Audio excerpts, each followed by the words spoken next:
Een jungle in Wudding. Samen schreeuwt Jelle Ariaans van wetenschapspartij Water Natuurlijk de sloers bij Ezumaziel. Aan de ene kant zocht de sloers de kreers uit. Maar als door het dikje heen komst, zocht dat er wel oors uit.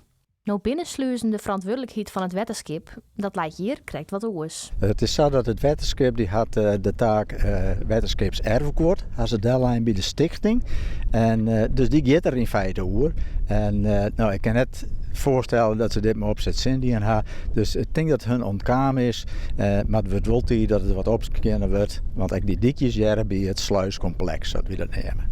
De sluis is een rijksmonument uit 1672. Ariaans hier hopen dat de begroeiing met Iep Monumentendag begin september wel voor het hele wijze zoeken. Maar niet wie minder wier. Het zou jammer wezen als het zo hier komen letten dat er nog een keer een kapvergunning nodig is.